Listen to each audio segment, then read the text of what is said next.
नमस्कार दोस्तों, मैं फूलचंद यादव जनता मंतर से आपका हार्दिक स्वागत अभिनंदन करता हूं।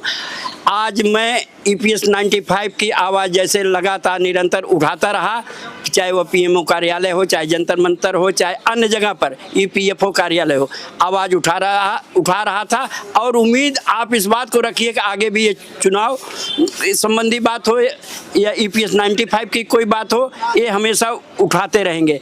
दोस्तों, मैं बताना चाहता हूं कि आज बहुत दिन के मुलाकात के बाद मेरी संसद के ऑर्गेनाइजर संस्था के मालिक मनोज स्वराजी जी से हमारी मुलाकात हुई है। आज वो हमारा साक्षात्कार लेंगे जो हम चुनाव के क्षेत्र में अपने आप को ग्राम सभा चुनाव को में आजमाने के लिए जा रहे हैं। तो कृपया आप ये हमारा मनोज स्वराजी के साथ हुई बातचीत के 2 अंश अवश्य।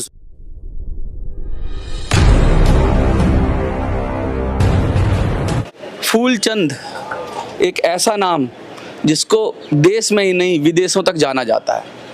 फूलचंद एक ऐसा नाम जिस नाम से पाकिस्तानी भी चिढ़ते हैं।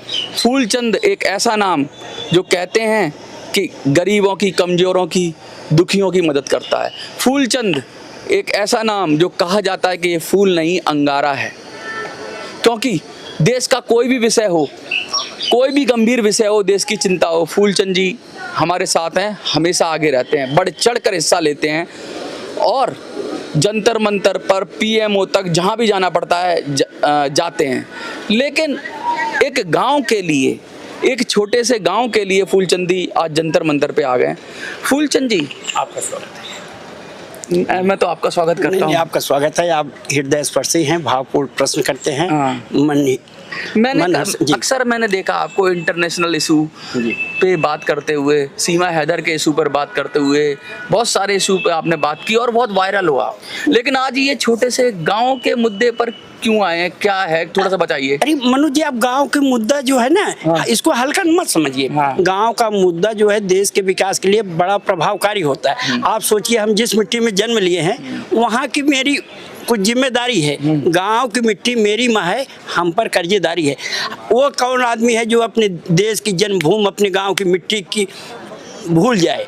अगर आप जीवित हो तो आपके गांव की मिट्टी आपको जरूर मरते दम तक याद आएगी। अरे 4 पैसा हम कमाने सहारा आ गए, गांव मेरा मुझे याद आता रहा। गांव के विकास के लिए, खुशहाली के लिए भगवान ने अब मुझे इस लायक बनाया है कि मैं कुछ करूं। अपनी जन्मभूमि, जीवन के दिन ज्यादा शेष नहीं है, जो शेष दिन है वो गांव के लिए समर्पित कर दूं, जिससे गांव के विकास हो, खुशहाली हो, समृद्धि हो। जो हमारे गाँव में आज़ादी के बाद कमियाँ रह गई वो पूरी हो जाए और माध्यम मैं बनूँ। ऐसी क्या क्या कमियां हैं जो जंतर मंतर पर आके आप प्रधानमंत्री जी को ज्ञापन दे रहे हो और प्रधानमंत्री जी से कह रहे हो? क्या गांव के लोग, गांव के नेता, गांव के सरपंच या गांव के प्रधान या गांव से जुड़े हुए अधिकारी, ग्राम विकास अधिकारी, क्या सब फेल हो गए, कुछ नहीं कर पा रहे गांव में? देखिए, ये जो है देश का विकास जो है गांव के रास्ते से ही गुजरता है, पुरानी बात कही है। अब गांव के विकास में जो है सबकी भूमिका होती है, ब्लॉक स्तर की भी होती है, गांव की भी होती है, जिले की भी होती है और राज्य की भी होती है, देश की भी होती है। अपनी बात को रखने के लिए हम प्रधानमंत्री PMO कार्यालय तक संपर्क करते हैं कि हमारा गाँव आज़ादी के बाद बहुत ज्यादा पिछड़ा हुआ है। मॉडल गाँव बनाना चाहते हैं क्या? मॉडर्न स्मार्ट गाँव बनाना चाहते हैं। जिस तरह से मोदी जी स्मार्ट सिटी बनाते बनाते फेल हो गए। सुनिए, मोदी जी की तो स्मार्ट सिटी दिखती नहीं है, लेकिन हमारा स्मार्ट गांव वर्ल्ड के नक्शे में दिखाई पड़ेगा। मेरा दावा है, अभी मोदी जी को मैं पावन अवसर दिया हूं। आप अपने जीवन काल में अगर हमारे गांव को स्मार्ट गांव बना सकते हो ठीक है, नहीं तो गांव वाले मुझे प्रधान बना देंगे और यह श्रेय मुझे मिलेगा।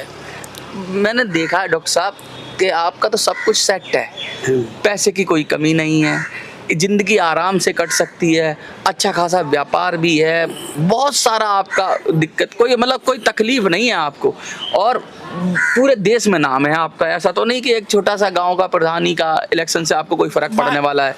लेकिन फिर क्यों आप और मोदी जी को बार बार आप लिख रहे हो कि भाई मेरे गांव को स्मार्ट गांव बना दो? ऐसा क्या है जो टीस जो बार बार आपको गांव की तरफ खींचती है? देखिए मनोज जी, गांव के विकास की लालसा जो है गांव वालों को सबको होती है और अपने विकास की भी लालसा होती है। लेकिन मेरा ये मानना है कि वर्तमान जैसे तैसे कटता सभी का है, किंतु व्यापक भविष्य की कहानी होना चाहिए। मर के तो जाना है एक दिन सभी को, मरने के बाद भी निशानी होना चाहिए। अगर हम गाँव के प्रधान बनेंगे ना तो एक स्तंभ होगा, एक निशानी होगी कि फूलचंद यादव गांव वालों ने जिताया और गांव का इन्होंने इस तरह से इतना विकास किया कि विकास के पन्ने पे लिखा जाएगा कि भारत का पहला गांव, भारत का पहला गांव मैं बनाने का उद्देश्य रखता हूँ। अच्छा, आप मतलब जैसे अन्ना हजारे ने एक गांव अपना चमका दिया था, हाँ। तो उसका पूरे दुनिया में नाम हो गया, तो आप चाह रहे हैं कि आप अपने गांव को ऐसा बना दें हाँ। कि मतलब सारे गांव आइडियल गांव में सब फेल हो जाए और आपके गांव में कुछ अलग ही हो जाए। हाँ, मैं यही चाहता हूँ। कुछ तो प्लान होगा, कुछ तो सपना होगा, कुछ ऊर्जा से भरे हुए, आप एनर्जी से भरे हुए। हाँ सुनिए, तो अब हम देखिए विकास के लिए जो है शिक्षा की जरूरी होती है। हमारे गांव का स्कूल जो है एकदम मॉडर्न, जो है मॉडर्न टेक्नोलॉजी से, हाईटेक सिस्टम से होना चाहिए, 5G? मेरे सोच। हाँ, 5G सिस्टम, हाँ। जिसमें जो है सभी सुविधाएं हो। उसके बाद बालिकाओं के लिए जो है सिलाई प्रशिक्षण केंद्र, कंप्यूटर प्रशिक्षण केंद्र की अलग से व्यवस्था होनी चाहिए। क्रीड़ा स्थल होना चाहिए जहाँ के हमारे युवा और बच्चे जो है गांव बना रहे हो, शहर बना रहे हो? अरे गांव में जो है प्रतिभाशाली बच्चे हैं, खेल कूद का मैदान हो गया ना, तो वो अच्छे निखर से आएंगे और देश की पुलिस जैसी सेवाओं में, सीआरपी जैसी सेवाओं में उनकी आम भूमिका होगी। तो गांव में मतलब स्कूल अच्छा कर दोगे, स्टेडियम बना दोगे और बहुत सारी चीजें बना दोगे, तो मतलब क्या और क्या क्या सपने देखें? अरे सपने हम अपने किसानों के लिए जो है ना किसान सहायता केंद्र खुलवा देंगे, जिनको समय समय पर खाद, बीज, उर्वरक और मौसम की जानकारी, ये सारी चीजें मिलेगी। बच्चों को पढ़ने के लिए जो है पुस्तकालय ऐसे बनाएंगे डिजिटल कि बच्चे लाइब्रेरी को जो है ना, डिजिटल लाइब्रेरी ऐसी सारी सुविधा को बना करके रखो कि बच्चे पार्ट टाइम में आकर के वहाँ पर पूरी पढ़ाई करें। हमारी सोच हाईटेक सोच है। क्या लगते हो कि गांव को फर्श से अर्श पे ले जाना चाहते हो? अर्श से फर्श पर पहुंचाएंगे। मेरी मेहनत में फर्श से अर्श तक, आसमान तक पहुंचाएंगे। मेरी मेहनत बेकार भी नहीं जाएगी। आपसे बता दूं कि विकास के आयाम में मेरा नाम लिखा जाएगा और इतिहास के पन्ने में दर्ज होगा कि फूलचंद यादव एक ऐसा आदमी है जिन्होंने किसी से वोट मांगा नहीं, वोट उसको सब दिए। इतिहास में लिख दिया जाएगा। सब प्रधान जो है हाथ जोड़ जोड़ के, पैरों पे गिर करके, गिड़गिड़ा करके, पैसे बांट करके, दारू बांट करके ना चुनाव जीतते हैं। और फूलचंद यादव किसी से वोट नहीं मांगा और जीत गया। अब पूरे जिले में उसका इस तरह से नाम होगा, मेरा कैरेक्टर मुझे चुनाव जिता देगा। ये तो बात, चुनाव तो बहुत छोटी चीज है आपके लिए, आपने तो करोड़ों लोगों का दिल जीत लिया। आप तो वायरल थे, मिलियंस देखा सपना सीमा के टाइम, सीमा हैदर के टाइम। तो आप साड़ी लेके गए और हजारों रुपए आपने सीमा को दिए, तो ऐसा क्या था आपको सीमा में देखा? और पाकिस्तानी सब आपको कह रहे हैं कि फूलचंद यादव ये कर रहा है, वो कर रहा है, तो पाकिस्तानी भी आपसे नाराज रहते हैं, तो उनको क्या कहना चाहेंगे? पाकिस्तानियों को क्या कहना चाहेंगे? देखिए, आप सुने होंगे कानून अंधा होता है और कानून का हाथ बड़ा लंबा होता है और प्यार भी अंधा होता है, प्यार की टांगे लंबी होती है। टांगे लंबी होती है। सीमा प्यार में आई है। प्यार में आई है। 5000 रुक जा। सीमा जो है 5222 किलोमीटर की यात्रा किस तरह से करके आई, वो प्यार में। हमारे राज्य एजेंसियाँ, गुप्त एजेंसियाँ, तमाम तरह की जांच एजेंसियों ने जांच की है, लेकिन वो किसी आपराधिक मामले में नहीं आए। उत्तर प्रदेश सरकार भी सघनता से, गहराई से जांच की है। सीमा को दोष न दे करके कानून के ही दोष दिया जाए को कैसे वो आगे, लेकिन प्यार की ताकत जो होती है, जो कहा गया कि उसकी पाकिस्तान भी तो भारत में ही था। पाकिस्तान भी भारत में ही था। हाँ, अब तो तुमने काट के बना दिया, वरना वो तो भारत वो तो सबसे ज्यादा हिंदुओं के त्योहार फॉलो कर रही है, सब कुछ कर रही है, और भारत माता की जय पूरे जोश से बोलते, उसके बच्चे भी बोलते हैं। इससे बड़ी जीत हमने तो देखा है। तो इसलिए हमने कहा कानून भी अंधा होता है और प्यार भी अंधा होता है। कानून का हाथ लंबा होता है, प्यार की टांगे लंबी होती है। उसकी इतनी लंबी टांग कि एक स्नेह में, एक प्यार में जो है, सचिन जी मीडिया के पास जो है चलिए आए, देख के आए, उसका कितनी ताकत है उसके अंदर मिलने की। तो वही से अब अभिलाषा लेके हम उससे मिलने गए थे। आपका भी मैंने ऐसा भी सुना है कि आपने गांव में, इधर उधर पूरे क्षेत्र में और दिल्ली तक में भी हजारों लड़कियों को शादियों में आपने अपनी भूमिका अदा की। उनको दहेज तो नहीं कहूँगा, उनको दान दक्षिणा देकर जैसे भी हो ज़्यादा से ज़्यादा उनकी मदद की, गरीब परिवारों की बेटियों की। लेकिन कभी मैंने कहते नहीं सुना आपको।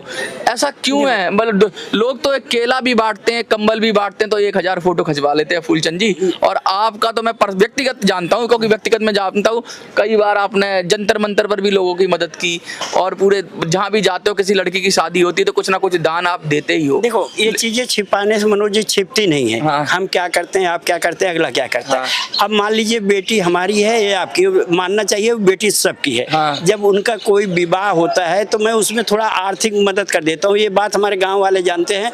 1000 से लेकर के 51 से लेकर 11,000 21,000, पूरे गाँव में शादी तो रोज होती नहीं। इस महीने मुनकी है, उस महीने मुनकी है। जिनकी शादी पड़ती है, चाहे किसी जात धर्म का हो, किसी संप्रदाय को हो, मेरे पास तक निमंत्रण पहुंचता है या नहीं पहुंचता है। तो हमारे बच्चे आप जा पाते हो ना नहीं जा पाते, लेकिन निमंत्रण उनका पहुंचता है। हमारे गांव में मानिंद लोगों को, पैसे वाले लोगों की कमी नहीं है। सब एक से एक धनाढ्य लोग हैं, होना चाहिए पैसे। लेकिन मैं अकेला आदमी हूँ जो कन्याओं की शादी में, लेकिन कभी बोला नहीं आपने ये? क्यों बोले? ये सब बोलने से पाप लगता है, ये कहना नहीं चाहिए। हाँ। दान करके जो हल्ला नहीं मारना चाहिए, वो ऊपर वाले खाते में लिखा जाता है। दान पुण्य के बेटियों की शादी में तो आप परलोक अपना सुधार रहे हो। हम परलोक की बात नहीं। अब हम एक प्लान बना रहे हैं। हर गांव में 150 आदमी जो है बहुत जिंदा होते हैं। लेकिन आप कितने लोगों की मदद कर पाओगे? देखो सुनिए तो, हाँ वही हम एक प्लान बना रहे हैं कि हर गांव में 150 लोग आर्थिक रूप से मजबूत होते हैं, उनके पास ट्रैक्टर होता है, जमीन होते हैं, कारोबार होते हैं ना। हाँ। तो वो संगठन बना करके, मान लो हमने 100 लोगों को उसमें शामिल कर लिया। अगर एक लड़की की शादी पड़ी है, लोग 1000-1100 रुपए देकर इकट्ठा करते हैं, तो 1 लाख रुपए उस लड़की को डोनेट मिल जाएगा। हाँ। ये हमारे संगठन के द्वारा मिलेगा। स्नेह प्यार से जुड़े पे कि एक गरीब कन्या हो जाएगा। इस तरह से एक बालिका का, एक लड़के की सोच है। हाँ, सोच है कि संगठन बना करके उसकी शादी में उसकी हेल्प हो जाया करेगी और उनका नाम भी हो जाएगा गाँव में, समाज में। कुछ समाज से भी लोग भी आ जाएंगे। बहुत गहरी बात कही। देखिए कि एक व्यक्ति, शायद मैं अकेला ही चलाता मंजिले गालिब, लोग आते गए और कारवा बनता गया। फूलचंद जी कह रहे हैं कि देखो मैं अकेले मदद कर रहा हूँ, लेकिन मैं चाहता हूँ कि मेरे गांव में किसी गरीब की बेटी के साथ उसकी शादी में कोई कमी ना रह जाए। तो मेरे गांव के जो समर्थ लोग हैं वो गरीबों की मदद करें। वो कौन सा एक गाना भी है कि हर महल को कहो कि झोपड़ियों में दिए जलाएं। हाँ। छोटे और बड़ों में कोई भेद नहीं कर पाए, इंसान का इंसान से हो भाईचारा, यही संदेश हमारा। अपना गांव सबसे बेहतर मिलकर हमें बनाना है। मेरा खुद से वादा है, खुद ही मुझे निभाना है। आपका बेटा, आपका भाई, मैं भी आपका अपना हूँ। आपकी आंखों ने जो देखा वही आपका सपना हूँ। मुझे कसौटी पर तुम रखो गाँव वालों, मुझे कसौटी पर तुम रखो, खुद को भी मैं तौल रहा हूँ। फूलचंद यादव जंतर मंतर से बोल रहा हूँ। फूलचंद यादव बोल रहा हूँ, फूलचंद यादव बोल रहा हूँ। इसी संदेश के साथ फूलचंद यादव जी की जय हो, मैं तो यही कहूँगा। और इनको, इनके जीवन के जो उद्देश्य हैं वो पूरे हों। ये अपनी मिट्टी की सेवा कर पाएँ, अपनी ज़मीन से जुड़े हुए लोगों की मदद कर पाएँ, और जो इनके सपने स्मार्ट गाँव बनाने के या ऐसा संगठन बनाने के जो बालिकाओं की या जो बेटियों की मदद कर पाए, उनके विवाह में मदद कर पाए, उनकी आर्थिक स्थिति को अच्छा कर पाए, और हर गाँव के स्तर पर जो गरीब से गरीब है, कमजोर से कमजोर है, दलित, पिछड़ा, निचले तबके का जो इंसान है, उसका जीवन स्तर भी उठे, बड़ा बने, और समर्थ को सम्मान मिले और जो असमर्थ है उसको शक्ति मिले। ऐसा नहीं है कि भाई फूलचंद यादव ऐसा कर रहे हैं तो ये गांव के लिए सोच रहे हैं, ये तो पूरे देश के लिए ऐसा होना चाहिए। और कुछ संदेश देना चाहेंगे आप?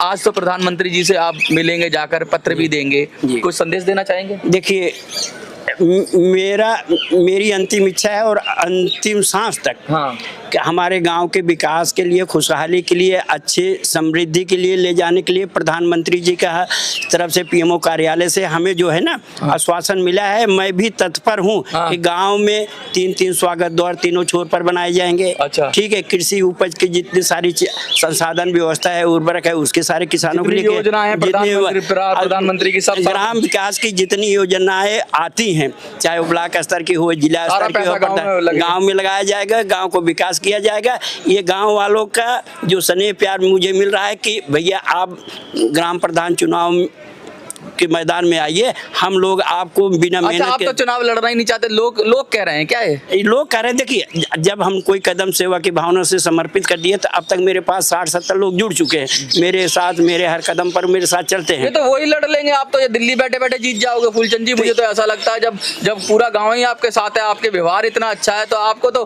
कहते हैं अनअपोज्ड निर्विरोध हो जाओगे, कोई सामने आएगा ही नहीं। कुछ मुझे भी ऐसा महसूस होता है। हमारी तो यही उम्मीद है कि निर्विरोध हो जाओ। सबसे बड़ी बात ना कि इस तरह तरह से जब हम चुनाव जीतेंगे ना तो इसकी चर्चा जो है पूरे जिले देश से में? लेकर के पूरे राज्य में हो गया और बड़े बड़े लोग मिलना चाहेंगे वो कौन सज्जन है, वो कौन तो महात्मा है। सभी चाहते हैं गांव का विकास हाँ, हो। गांव का विकास हो। और मेरे अंदर कोई लालचा अभिलाषा ऐसा नहीं का नैतिक शोषण है। बस हम तो गांव कुछ जो लड़ रहे हैं ना, गांव वाले जानते बड़ा हैं गेम है ना, कुछ। गांव वाले जानते हैं कि फूलचंद चुनाव नहीं लड़ रहा है, ये गांव का विकास लड़ रहा है। अगर मैं चुनाव जीतता हूं तो मैं नहीं जीतूंगा, गांव का विकास जीतेगा। अगर मैं चुनाव हार जाता हूं तो गांव का विकास हारेगा। ये टारगेट है। लोग मेरे चरित्र पर, हमसे ज्यादा मेरे चरित्र पर लोग भरोसा करते हैं। बहुत बड़ी बात है फूलचंद जी, हम तो आपकी उम्मीद करते हैं और ये प्रार्थना करते हैं कि आप इस मिशन में सफल हो, गांव आपका स्मार्ट बने और इतना मजबूत बने कि पूरे विश्व पटल पर उसका नाम हो। भारत में नहीं, पूरी दुनिया में अगर कहीं उदाहरण दिया जाए तो छानापार का। अच्छा, गांव का नाम तो बता। गांव का नाम छानापार, विकासखंड शिवगढ़ और जिला प्रतापगढ़। जो राजा भैया प्रतापगढ़ नहीं है, उनसे हम ज्यादा नहीं, दूर। राजा भैया के नाम से ना जाना जाए, गांव तो आपके नहीं, फूलचंद यादव के नाम से जाना। हमारा जिले दो ही चीजों जाना जाता है। अमिताभ बच्चन प्रतापगढ़ के, हाँ। राजा भैया प्रतापगढ़ के, फूलचंद यादव प्रतापगढ़ के, इसी नाम से जाना जाएगा। बहुत बढ़िया, बहुत बढ़िया। और मुझे भी ऐसी उम्मीद है कि इनके सपने सारे पूरे हो। आपको क्या लगता है कमेंट में लिखिए और ज़्यादा से ज़्यादा सहयोग और समर्थन दीजिए। धन्यवाद।